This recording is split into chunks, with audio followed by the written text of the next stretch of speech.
Welcome, welcome everyone. So good to have you with us. It is Tuesday night. We are in for our Tuesday night team training. So good to have a stack on with us here right now live. I know some of you are in different parts of the world. Most of you right now are probably in New Zealand. Zeph, good to see your face, bro. It was great to chat to you earlier today. So much love for you, man.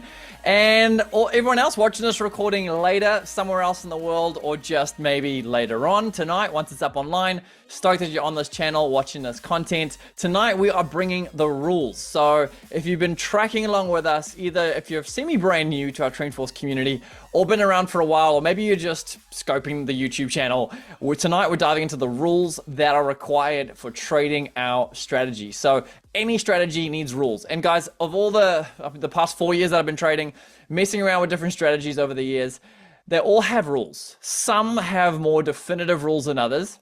Some are a little bit ambiguous. And what I mean by that is, it's like there's a signal, we don't necessarily take that signal, and here's reasons why, but it can be a bit vague. But we have got 4 very specific rules that give us a strength score out of 5, so that every single time we have a buy or a sell signal that pops off, we can look at it, we can measure it and say yes or no in the moment. And in hindsight as well, it's very easy to look back and go, you know what, why didn't that signal play out well? Well, maybe it was a 2 out of 5, etc. So I'm not going to waffle anymore. What I will do is I will quickly screen share our actual rules. So right out the gate, you've got this, and you can potentially screenshot it, save for later. I'll drop it in our group chat. But these are our rules for TrendForce. So we have an acronym called TAS, T-A-S-S, and these 4 rules measure the strength out of 5. So Dad's going to get into these in more detail in a moment with some real examples. But the T is for the alignment. You get 2 points there. He'll cover that. The A is for angle. The S is for space. And the S is for a signal, a bonus signal on top of our traditional just buy and sell. So I'm going to unshare that and jump back into here. Guys, again, so good to have those of you with us. I can see so many of your names there, and I'm already looking forward to our next live event. We haven't got a date yet. We've been working really hard with our branding agency behind the team to get our branding up to the final point of saying yes, and we're like this close, guys, this close. And so once that is all locked and loaded, it'll definitely be time for another in-person gathering here in Auckland, where I'm sure we'll have a bunch of fun in-person training, talking trading. In the past, we've had some dinner together. Depending on numbers, we may or may not be able to do that again. But for now, let's just dive into the rest of tonight. So Dad, I'm going to find you and pin you to our screen, and then we are going to rip into it. So thank you for being with us this evening. And we're doing crazy amounts of work behind the scenes. I know we got one little bonus announcement at the end of this session for an update coming in soon. So I'll leave that for later. But for now, Dad, I'm going to hand it over to you. Yep, thanks, Ty. Awesome, awesome. Well, it looks like the markets may be, I don't want to say it, getting back to normal in inverted commas. I mean, there have been some wild, crazy moves in this last week or two with their tariff announcements. So, I mean, almost untradeable. The stop losses you needed, the way the wicks were moving. I mean, I did take 40 pips the other day, but I was in and out. It was like in one candle, and it just was too volatile last week. So I stayed out most of the time. But hopefully it's going to kind of cool down a bit to make trading a bit easier, and we can get some good trades in. And so, as Ty said tonight, we're talking about the rules. And there's a saying which you don't apply in trading: rules are yet to be broken. Well, that doesn't apply in trading, okay? When you're growing up and you learned rules at school, rules at home, you say, oh, rules are yet to be broken. That does not apply to trading, all right? Because trading has to have rules. The whole point of what we're trying to develop here with TrendForce is a mechanical trading system. And mechanical trading systems attempt to take emotion out of trading. And one way to take emotion out of trading is to have clear rules. Rules give us boundaries and will help us preserve our capital. I mean, I do make losses, every now and then, like we all do. And I tell you what, I'm embarrassed to say the few losses I do take, I tell you what, it's been because I've broken the rules. I've taken a chance, taken a risk, as disciplined as I am, and they'll come back and bite you. I mean, Ty said something I haven't forgotten, and maybe, Ty, you can correct me, but he said if you take a trade and you win and you break the rules, subconsciously you're teaching yourself wrong patterns. Is that correct, Ty? How did you express it? Yeah, bang on. I can't remember where I heard it of all the content I've processed, but that is essentially it. If you are a young trader or you're new in the game, and let me just pin myself here so at least everyone can see us both. But yeah, if you take a trade and it's not following the rules, you're just following your own hunches, and maybe you took it on a signal, but it didn't actually meet the criteria of what you should be taking, and that trade ends up being a win. You're subconsciously training yourself to say, it's actually okay to break the rules.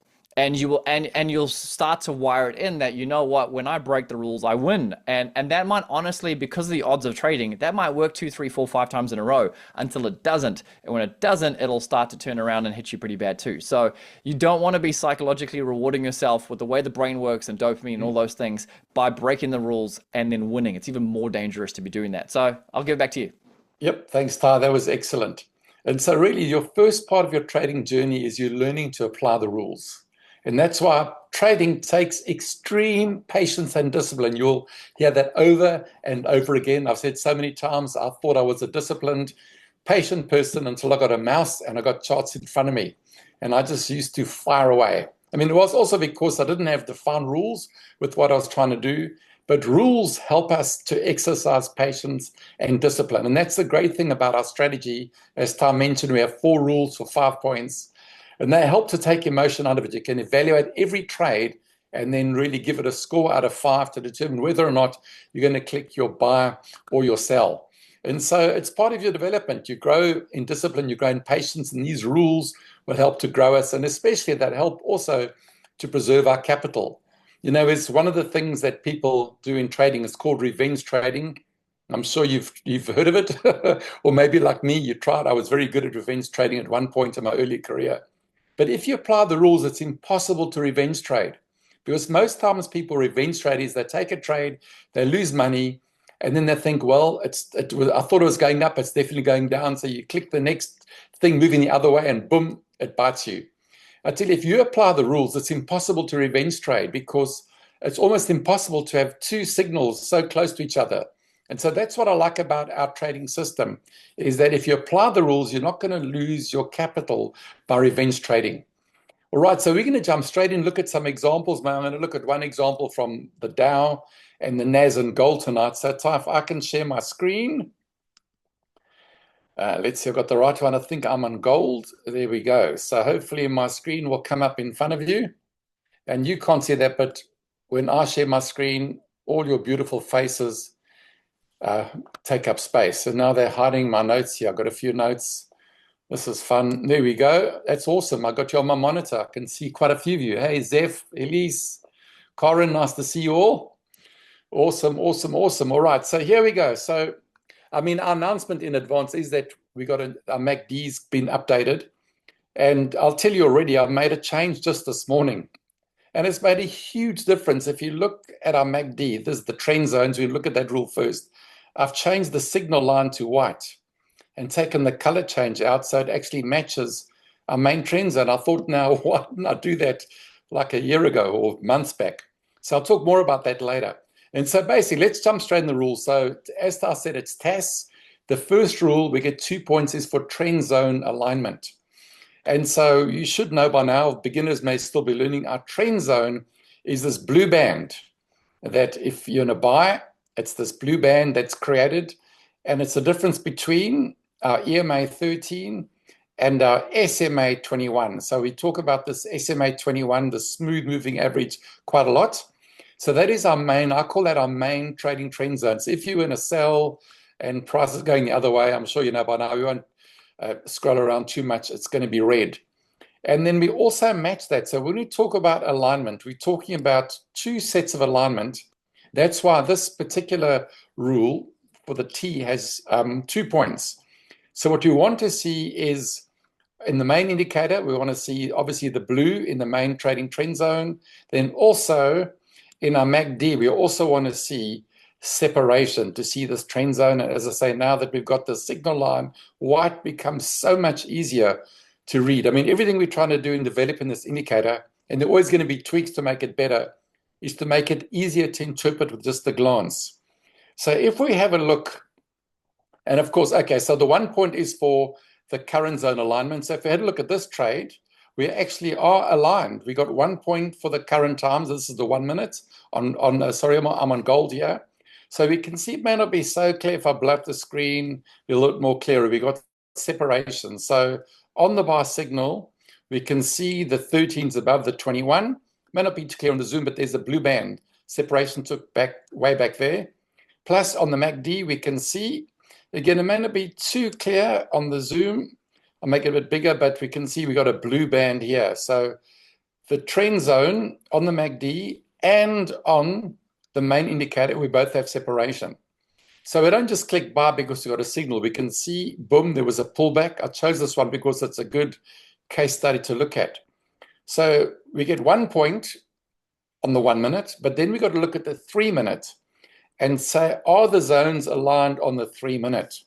So if we have a look on the 3 minute, we can see they definitely weren't aligned. I'll just make the MACD a little bit bigger on my 3 minutes. We can see at the time of the signal, the buy signal, we can see it was on this candle, and we can see we were red. We can see that the 13 is not crossed over and above yet, the 21, and likewise, the signal line and the MACD have not crossed over. It's still red. So that would only give us 1 point. Now I'm going to come back and we're going to work through this particular entry because it's a good one. Then the second one is angle. So what is the angle like 3 time frames higher? Now it is always, it goes, we kind of haven't probably said this, but it always assumes that the angle of the current zone we're dealing with is pointing in the right direction. We just on the buy signal, just beginning to point up. We don't want to take a buy signal on whatever zone we're in if it's pointed the wrong way. Then we got to look at the higher time zone. Do we get a point for the angle? Well, it's going sideways at that point. So we wouldn't get a point for the angle. What we want to see is the 21 bending up. Now, this 21 is a major part of our strategy. And so you'll hear us talk about the SMA 21 a lot because it's a real key moving average. And price always ends up going in the angle of this SMA 21. This is the white moving average. So it's very important to us. So at this point, we're only going to get 1 for our buy signal for the trend zone. We won't get a point for the angle. Is there space? Also, there was definitely no clear space because look, this is the 987. You're trading straight into the 987. And so there definitely was no space on that trade. So we wouldn't get 1 for space. And then the last one is signal confirmation. Was there a signal confirmation? Yes, there was, because on the buy signal, we can see we had 2 confirmations. There was a rocket.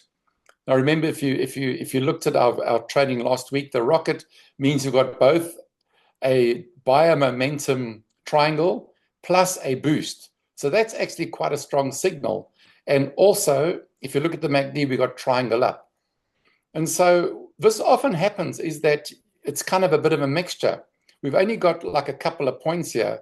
Now, when that happens, that's why I've chosen this one as a good case study. When that happens, I don't think, okay, turn my computer off. That's only a 2 out of 5. I'm going to leave that.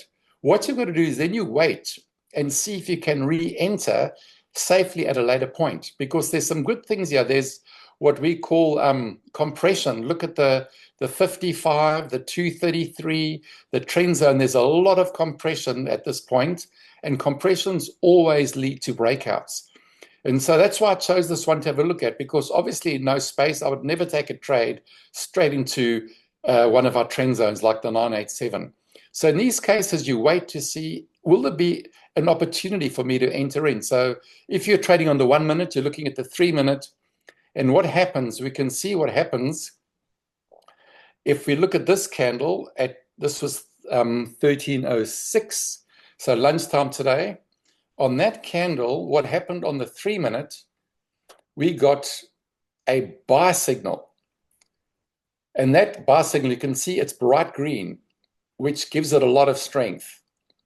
Plus, it's also got a triangle up. That means we're back on trend. We're above the 233, and there's a rocket. And at the same time, if you look down on the 8 minute, at the same time, there was a boost and there was a triangle up. So you could have entered this trade safely. You could have waited for a nice, with Heikenhashi. You could have entered there, although we're slightly on that line, the high time frames bully the low time frames. That could have been a safe entry. So again, this signal will only given you about 2 points at the time. It doesn't mean you now turn your computer off, you walk away. You wait to see whether there's going to be some other confirmation to enter the trade. And so that buy signal, plus we'll mention this in a minute, that the histogram going bright green on the 3 minute is one of the secret sources to our indicator. That would have been a great trade. I don't know if anyone took it today. I mean, that one went up. Even if we entered over here, I mean, that was almost a 100 pip trade on gold over lunch today. How big was it? So if you got in there just above the 987, boom, that went up, yeah, 110 pips. What was also good here, just by the way, look how price action worked. Just to look at trades, you can see that this green line, hopefully it's visible on the Zoom. If we just crunch the screen up here, we can see this green line is one of our pivots. It's the S1. So that's our daily S1. And you can see how price came down, tested it twice, went up, kind of went sideways. Then it came down again and tried to test it, and also went down to our big run number to 3,210. And then when price flew up, look what it hit. It went up to, I think that's about an S4 quarterly, I think. So I often say price travels always between pivots. So that there was clear space from that pivot that it rejected all the way up to this quarterly pivot. There was clear space. So price often moves between pivots. All right, so that's the gold signal. Again, the point to look here was, because you don't get all the points on the signal, you wait to see, is there future confirmation, especially in a high time frame. Then let's look at one. Let me just see. So that was trend zone. I went through almost everything at once there. So I want to just, let me just stay a bit longer. So we talked about angle, then space. So the first rule was trend zone alignment. Second one is the angle. So if we had waited for that signal, we can see the angle had turned. Then space, there was quite a bit of clear space. Once we broke above the 987, there was enough space for this to go. And plus, I did mention signal confirmation. So I went a bit round in circles there. So let me say that again clearly. Rule 1, trend zone alignment on the current time frame, 3 times higher. Then next, we look at the angle of the 21 on the high time frame. Is it pointing in the right direction? Is there space? There was space up to a big round number, then also up to the pivot, and then for the signal confirmation. Now, let me just talk about space for a while, because we haven't got the TP 1, 2, and 3 plotted here. But I always say the minimum rule I look for is there clear space to at least TP1? So TP1, remember, in the indicator, you can change this if you want. I went over that last week. But if we look under inputs and we look at our take profit levels, we can see there's like a multiplier that I've put in the code. Where we were looking, sorry, here we go. So show take profit stop loss lines. TP1 multiplies 1.5 to 1. TP2 is 2 and TP3 is 3. So the minimum you want is clear space to 1.5. If you take trades, I mean, everything works on probabilities and averages. If you take trades for targets below 1.5 to 1, you will struggle to be profitable as a trader. And so when you talk about clear space, there needs to be clear space to at least 1.5 to 1. And then you can still be profitable if you follow the rules. And so the things that get in the way, there are a number of things that get in the way. So look for, here's a good example. Here's a big round number. So when this signal generated, there probably would have been clear space. Yeah, you would have made it. TP1 would have been way down here. There would have been easy got to TP1, 1.5 to 1. But this big round number could have been a problem. Price broke through amazingly. But things that get in the way of space are big round numbers. We can see some good examples right on the screen. Big round numbers. Is there space to the next big round number? Is there space? Is there a trend zone in the way? And in this case, a buy signal was generated because we just got above that 987, and also we were above the 233. But if there was another trend zone, the 1 hour coming through there, that could have been a problem. Sorry, yeah, well, it's down there. Or we got the 4 hour. If it was between your signal and your TP1, then I wouldn't take it. So we don't want to have trend zones in the way. We don't want big round numbers. Also pivots, because price always bounces off pivots. We can see here our price hit this quarterly pivot, bounced back, tested it again, hung around there, then rejected it, and then it tried to break through, and then moved around there quite a bit during the day. So these are big targets. So always look for clear space. Also trend lines. Let's just go. I haven't looked at where price is at the moment, but trend lines can also be a problem. So for example, let's just see, this trend line would have been generated at that pivot over there, that high point. So here's a good example. Okay, this is a counter trend trade. But if you did take a signal, and for example, if you're in a buy, often you get what's called a resistance trend line. Is there clear space? So if this was a normal buy signal, you'd want your TP1 to be on the other side of a trend line, because very often price does respect these trend lines and pivots off. If you look, okay, this caused it to be generated, but you can see how price came up to this level, rejected it, came down. It may not be too clear on the zoom. Then twice it tested it again, came down, came up and tested it probably the fifth time. And then finally, after rejecting that level a fifth time, then price was a good move down. And so with clear space, we want to look for trend lines. We also want to look for where the POC is. So remember, the POC is the point of control. It's where most of price action is centered. So in this case, we can see if this was a buy signal, you wouldn't want the POC in between you and at least TP1. So price will often pivot off the POC, that point of control. And so we've got a saying in our strategy, we always trade to the POC, not through the POC. Now, there are times you can trade through it. For example, if the POC was well on the other side of TP1 and you are using a trailing stop loss, then it's fine.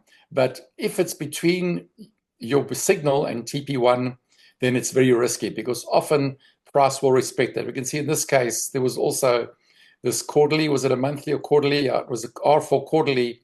We can see our price broke through, came back and retested it exactly.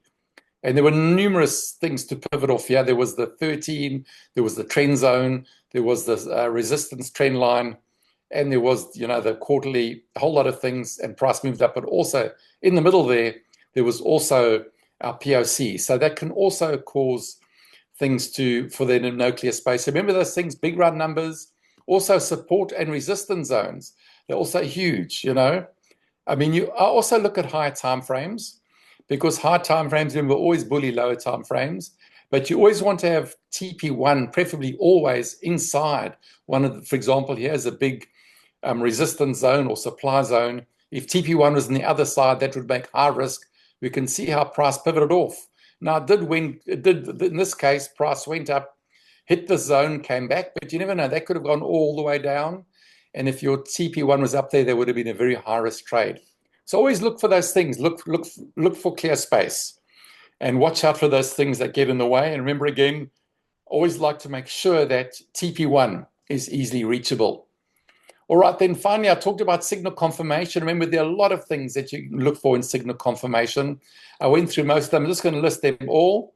So they are, let me just go back to this bar signal here. So if you look, for example, what I like about the MACD, there's three things you can look at for signal confirmation. So for example, with this bar signal, what confirmation could we have looked at in the MACD? Well, we can see here was what we call a bullish crossover. So what this circle is telling us in the MACD is that the downtrend, price was trying to move down, has stopped, and at the crossover means now the MACD is becoming bullish. And there was that state separated all the way through the trade. So that often that circle can come on a signal. I think we can see with this 3-minute trade, this is a great trade to take. When you get a signal on a crossover, it means you're catching the trade right at the bottom. And those trades always tend to run, and say this one went up 100 pips. So you look for a circle, a bullish or bearish crossover. Then you also look for triangle up. And so I said on this trade, we can see just before the 3-minute signal, triangle up. And at the same time on the 8-minute, we had the triangle up. And also the histogram going bright green. So those things always, I never enter a trade without a signal. I would never just decide to press, for example, in this trade, I'd never just press buy there, prices moving up without a signal. I'll always enter a trade in a signal. Remember, these signals in the strategy are always calculated at a point where momentum is likely to increase.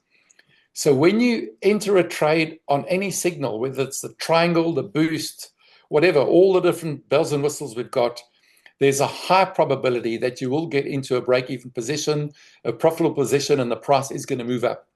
But when you enter just randomly, for example, if you entered on this candle, you're not entering on a signal. We can see there was a pullback. That from that peak there to the bottom of that pullback. Now, this is gold. That was 23 pips. That's, that's a fair pullback in a trade.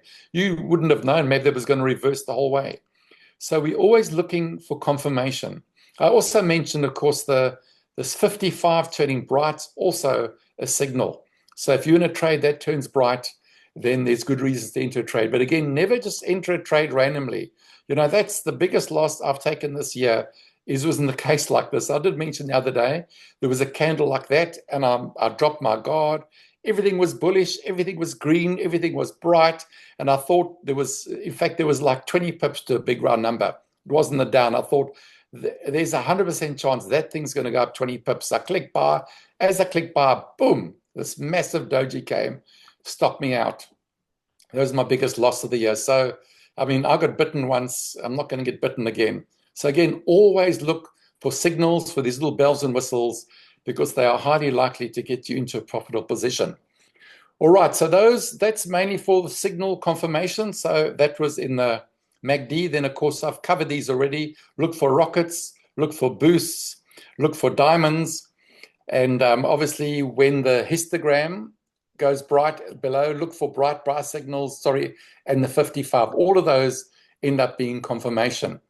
And so that's basically what I really wanted to cover in terms of the rules. So again, those 4 rules, you should know them off by heart. T is for trend zone. We want to see the current zone and higher aligned.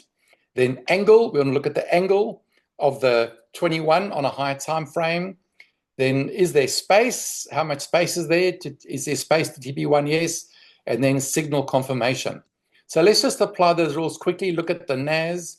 So I want to look at this. Well, here's a more tricky one, because this is more for a more experienced students. You may be looking at the 1 minute, and we can see price has made a double top. It's made a lower high. That potentially means, the move up has peaked. Then you get a counter trend signal. Should I take this signal? So what you can do then, you look at a higher time frame. So I'm looking slightly at a counter trend signal. Would this have been a good signal to take?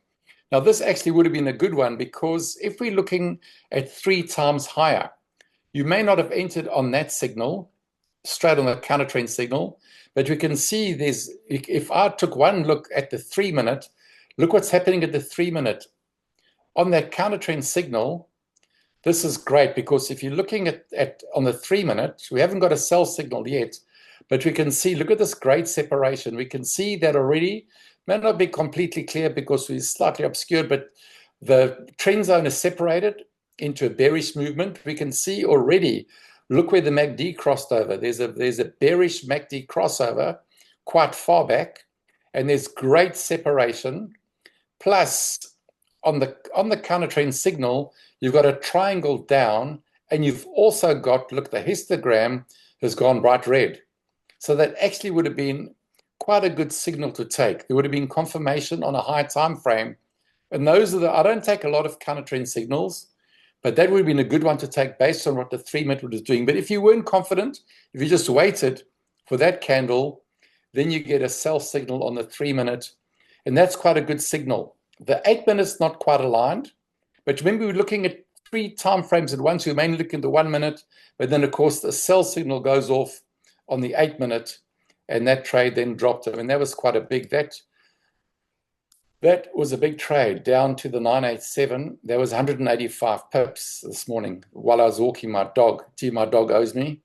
Wow, but you can see again, just look a bit of price action. We said these trend zones are huge for support and resistance. Look how that target was the 987. Price pulled back, came down, tested it a few times. This is a 3 minute chart, 1, 2, 3, 4 times. It tested, it went up, etc. So, and then we got a counter trend signal. It wasn't a huge move, but all the way up, 85 pips. So this is massive. These trend zones, that's why we chose these particular Fibonacci EMAs, because they really do respect price. So that was an example of a counter trend on the 1 minute, then looking at the 3 minute for confirmation. I'd never take a 1 minute counter trend without seeing what the 3 minute was doing. But this over here was very healthy. That separation plus the MACD 3 minute histogram, bright red, huge. Then this is a good one more before we just talk about, I want to look at this one on the Dow. Almost, when I turned, and then I just end up praying, reading my Bible, but I saw this pattern. Now, this may not be obvious, but I almost entered on that candle. What stopped me was obviously it wasn't clear space. But if you look here, this is a pattern. I hardly ever use my drawing tool. Who knows what you call this pattern over here? There was one problem, of course, with one doji. This is a pattern I haven't seen for a while. This is called a teacup. We have this perfect round going down. I saw it immediately because I got on, I turned on my computer. I just had a look and then I went to prayer after this. But I almost entered on that candle. That's called a teacup. When it goes round, comes down, and boom, that shot up. You can see that these patterns, so there's a bit of price action. Yeah, would have opened there. That teacup pattern generated 100 pip trade. So, I mean, that's more for experienced students, but keep a lookout for patterns. Eventually, you'll learn them all, and you'll just take one glance, but I almost got tempted to take that trade because of that. But let's analyze this buy signal over here. So we do one more signal before I hand back to Ty. So we're going to just look, because there's quite a lot going on. Let's make sure I got the right time there. That was 5. Here we go. All right, so we're going to analyze this signal. So we got a buy signal here on the Dow. By the way, what put me off, I just looked at the NAS. What put me off was I look at the Dow and the NAS when I trade. After I turned on my computer, I came with my coffee, I saw this doji that was, look at this candle here, 250 pips. And I thought, here we go again. I thought we're back into this radical volatility. So I thought if there are those candles hanging around, because when I looked on the NAS, it was much smaller on the NAS. I thought the NAS was a bit more settled. So that's why I thought I'm just going to, if I'm going to trade this morning, I'm just going to trade the NAS. So I ignored this signal, but let's just give this one a score. So if we have a look at what's going on here, let's look at all the 4 main things and scored out of 5. So here we got a buy signal. There was quite a lot going for it, and we can see the way price played out. We can give a reason for it. There's often always a reason for how this trade played out. So firstly, let's look at trend zone alignment. So we can see on the 1 minute, we wouldn't have got a point because we hadn't quite crossed over. Still slightly bearish, although the 13's heading up. And also on the 1 minute on the MACD, we can see still red, not yet crossed over, though the MACD line is green, showing the trend is beginning to move up. So on the higher time frame, we can see it was very strong. Remember, high time frame is bully, lower time frame. So if we looked where that signal appeared, it was on this candle. We can see there's great separation on the trend zone of the 3 minutes, and plus the MACD, although it was a slight pullback, there's still separation. So still bullish. So we got 1 point for trend zone alignment. Then for the angle, there would have been a point. So on the 1 minute, we always assume on the time frame we're trading, we're pointing up slightly, and we can see we definitely are in an uptrend. We would have got 1 point for the angle. Now space would have been a problem. Let's see this. There would have been the TP1 would have been quite high. So space, that big round number in the way would have been a problem. And so space, not exactly clear, because we haven't got the sum. Can work out just roughly where we would have been here. So yeah, clear space, TP1 would have been about over there. So no clear space. So we wouldn't have got 1 for clear space, because that big round numbers are huge. You can see our price came back to test that 40,500. Then signal confirmation. There was great signal confirmation for this one because you got a boost. Remember, boost is when price has cleared a key level and is unlikely to reverse back quickly. Plus, in the MACD, we are bright green on the histogram, and we've got a triangle up. And so there would have been some points there. But what is key here, we can see, let me just clear this off the screen before I say a few more things and hand back to Ty. There was a big pullback here. So though, if you're trading on the 1 minute, we look at the 3 minute. I find for safety, I always look, you don't have to with the strategy, but I find great benefit in looking at the 8 minutes. So I'm always looking at 3 time frames at the same time. So we can see we had a buy signal, but what's happening on the 8th? There's good and bad happening. The good on the 8-minute is that on the signal, there already was a buy signal generated. We can see that buy signal will be generated already on the 8-minute. And you don't get many signals on the 8-minute. So I've been looking at the 8-minute. There's some huge moves on the 8-minute. But we can see the good thing was the MACD has got great separation. And so that's separated way, way back. And so great separation with the trend zone on the MACD.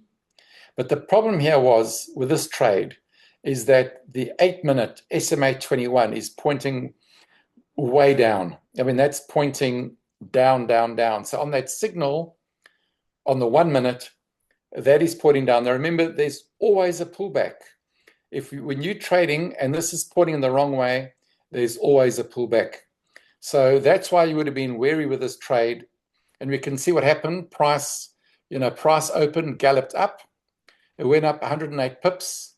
And if we just measure that pullback, that was quite a big pullback. If you were in that, if you were up 108 pips and it pulled back 70 pips, wow, you would only been up about whatever, 30 or 40 pips. That's a 70 pip pullback is huge.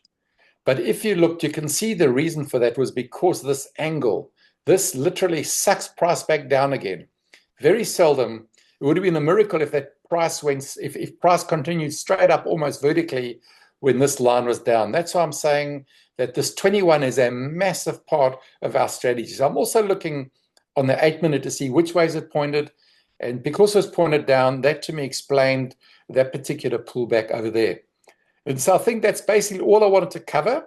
Just a few admin things. I've sent Ty already the code. So he's been very busy. So huge thanks to Ty. He's been spending, I'll tell you, late hours at night, early in the morning, working on stuff, on all our training and all the other things he's doing.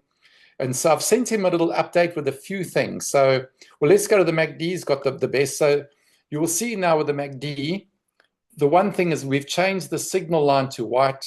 And I tell you what, as soon as I did it, I thought it's just a no-brainer. I mean, you look at the 8-minute, one look now, we can see it takes less mental energy to interpret the MACD because we have the same look.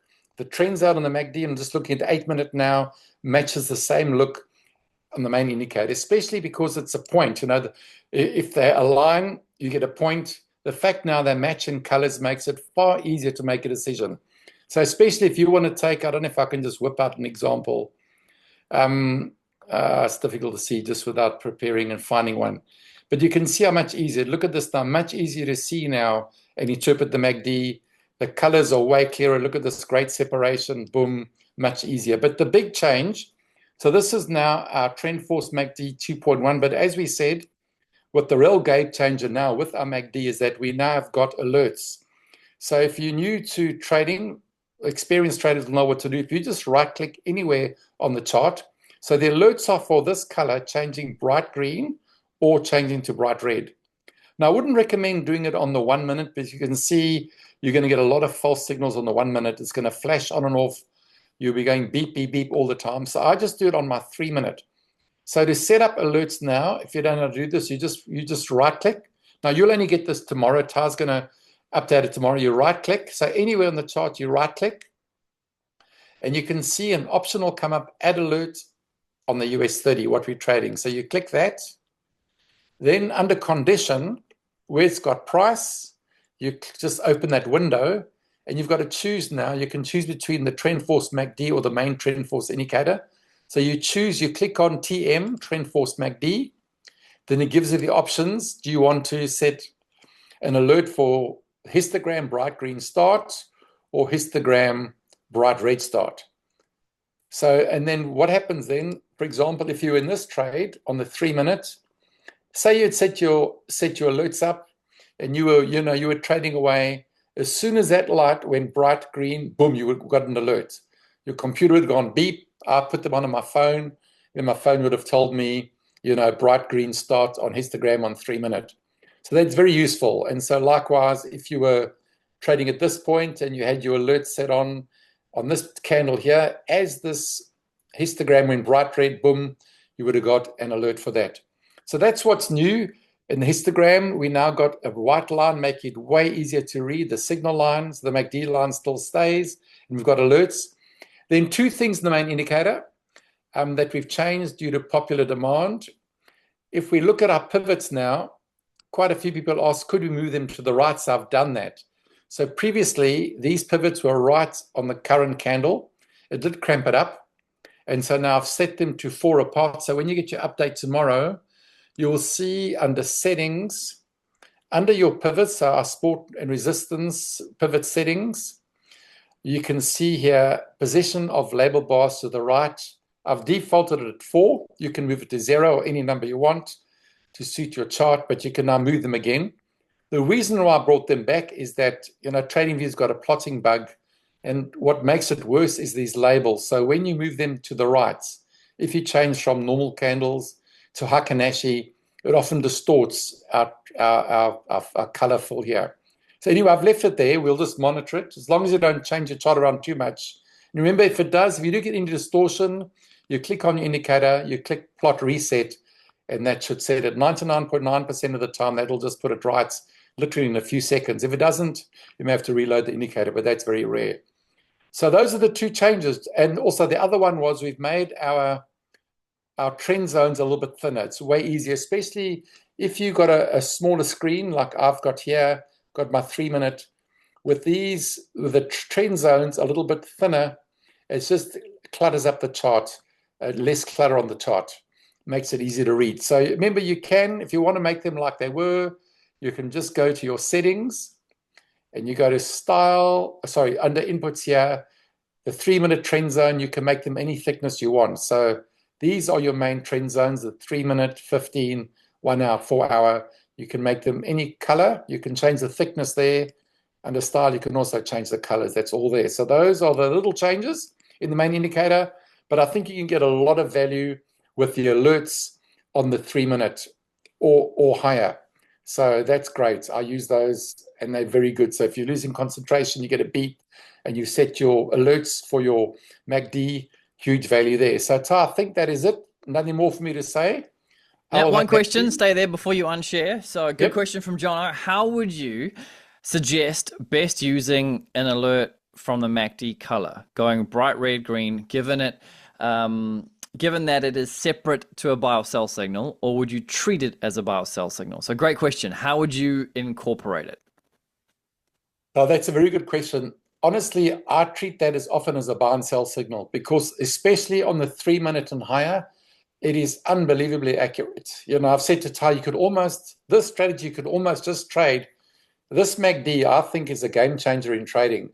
I've never seen anything like this, not boasting, I'm just saying. And especially now that we have got the MACD set to this trend. So, if you just go and back test, if you looked at this morning, look here, if you just entered on that going bright red there, there was a massive move down. That dropped, 300 pips. And if you waited and you just took that as an entry, and I'm not saying do this every time, you need to look and know price action, but if you entered, that came at 551, that went up 250 pips. If we waited over here and entered on the dark green, that dropped, 300 pips. If you just traded on the Dow on the 3-minute, just taking the MACD, how much? That's like 800 pips, 300, 2, I don't know, I haven't counted. So between 600 and 800 pips just on the MACD. And so I treat that. Often I wait. If there's a signal and it's not bright green, often I will wait because I trust this so much. I see this as a valid entry signal. Now remember, it doesn't work in range. It works when there's volume in the morning. So, we trade in the afternoon session here in New Zealand when there's good volume, price is moving. But if you just go and back test the MACD, and you could almost take, when there's volume, almost every signal just based on the histogram changing color. So to answer your question, I see it as a valid entry into a trade, and it's so accurate. Nice. Yeah. And so with that, Zeph saying, would you set it to the 8-minute or high time frame to be more reliable? It all depends on which time frame you're executing from. So for me, if I'm trading primarily from a 1-minute, I want to know what that 3 minutes doing. I care about the 8, but I want to know if that thing turns green and I'm waiting to get into a buy, that's the moment where now suddenly I might potentially wait for the 1 minute to get into maybe a better buy opportunity. Maybe there might be in the middle of a pullback, or I can see it's approaching a moving average where it might reject from and explode off. So as soon as that turns bright green, I'm then looking from the 3 minute. If it turns green, I'm looking on the 1 minute for a good entry. And likewise, when that thing goes from green to red, if you haven't exited already, that's calling all cards, get off the bus. By the time it turns red on the 3 minute, your 1 minute trade is definitely done. So yeah, like Dad said, the best way to build your own trust in the indicator, in the signals, is to go and back test. Literally just do what he did. Go and draw measuring tools from when it go down, from when it turned red to the bottom, or to when it even turns green after that, and at certain time zones. So use that sessions indicator to go look during New York volume, during London volume. Only bother to look at gold during the Asian volume. You're not going to find, the NAS or the Dow moving as much regularly during that time.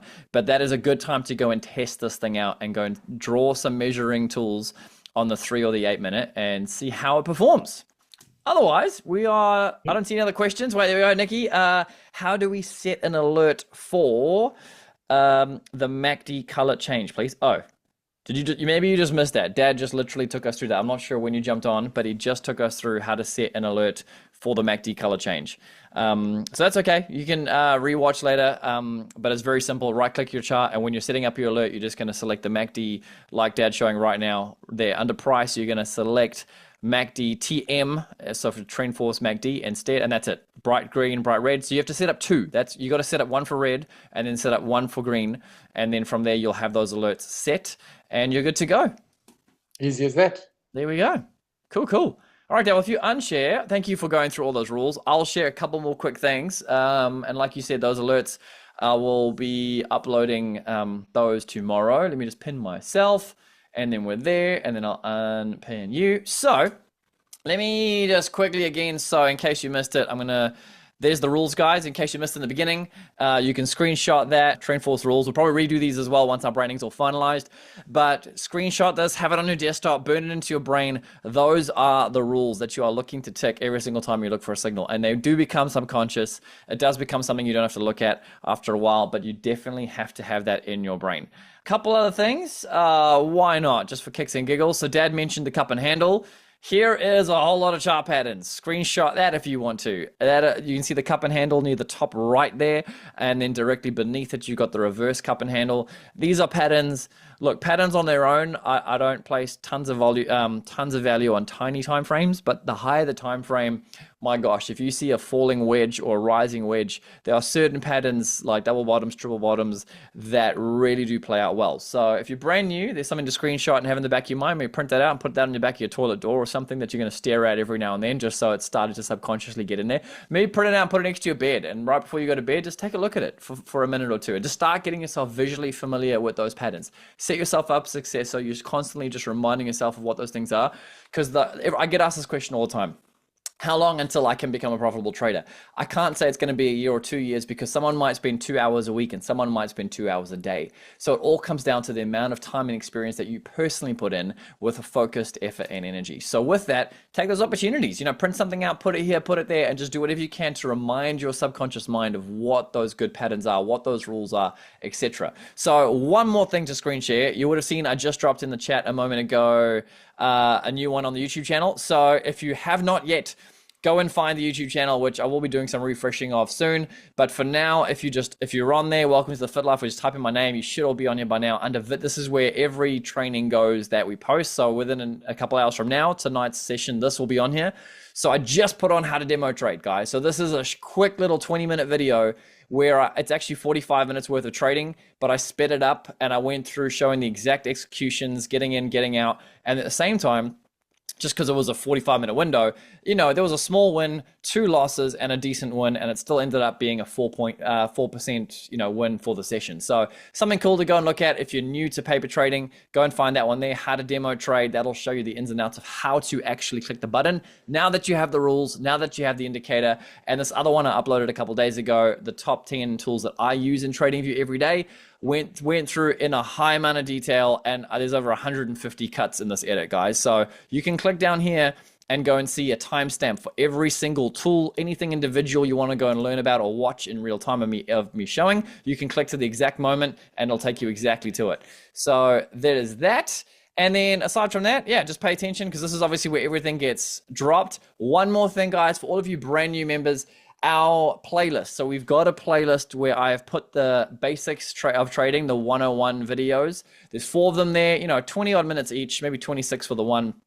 Those are the videos for when you're absolutely brand new. If you are just joining, or maybe you've just watched this video, it's your first one. We've got our launch night that we did, which kind of gives you a bit of a welcome and a story. Then we've got our 4 basics videos.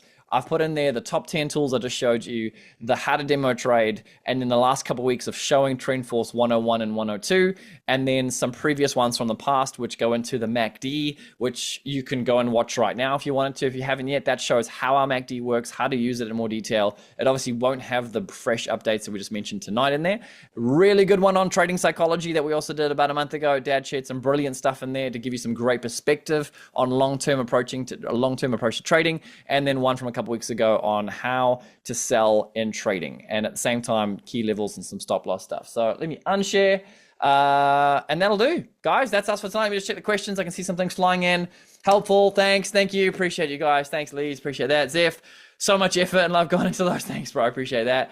And Marika, thanks again for your, oh man, guys, appreciate it. Honestly, I love doing this. I love being able to dive into creating helpful content that's going to help people really grasp this stuff, because if I'm honest, I'm creating the stuff I wish I had when I got started, because this level of practical stuff just wasn't handed to me. I had to go and figure it out all on my own. I figured out how to trade in MetaTrader on my phone by clicking all the buttons and not being able to see my trade, but just look at the numbers. It was a nightmare. I learned how to do it so I can do it, but being able to do what we can do right now inside of TradingView with the actual indicator and connect that to a broker, the fact that you can look at just one trading window, you don't realize how normal it is in the trading world to have multiple different things, like one for MetaTrader, one for TradingView, one for some scanner that you're watching some guy on in some platform. Been through all of those things. So we're trying to make it as simple, as smooth as possible. And that is all honestly thanks to Dad being able to figure out how to code in TradingView, develop this thing, build it in TradingView, and be able to link it up so that we can all use it. So guys, we're in this together. As always, we appreciate all of your feedback, because this thing is getting fine-tuned based on your feedback. So those updates tonight, let us know what you think of them. Like Dad said, I'll send them through sometime tomorrow. I'll drop a thing in the group chat once they're actually there, and then you should all be able to go and hit refresh or re-add the indicators to your chart, and then you'll have the updates from there. But thinning out the moving averages, all those little bits and pieces, let us know what you like or what you don't like. You have got full customization ability to go and make it whatever you want.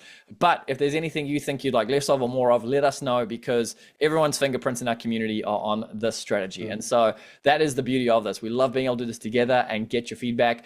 And that'll probably do it. We're approaching 9 o'clock for the night. So again, thanks so much for jumping in live with us tonight, guys. And we will see you in the next one. Oh, before I forget, so it's Easter weekend. So like we have said in the past that we will not be doing everything throughout school holidays. So just for this weekend coming, we won't do a live session this Friday morning because it'll be Easter Friday. And then Tuesday night next week, we will skip because it's A, school holidays, and B, still the Easter weekend. But we will be back next week, Friday morning, for a live session. So we're still going to be doing something next week, just taking off one Friday and one Tuesday. And there will still probably be content coming at you with what I'm up to. So in the meantime, guys, enjoy all those recordings. Enjoy the new indicator updates as of tomorrow. Love you lots. We'll see you in the chat. Trade safe. Love you guys. See you soon.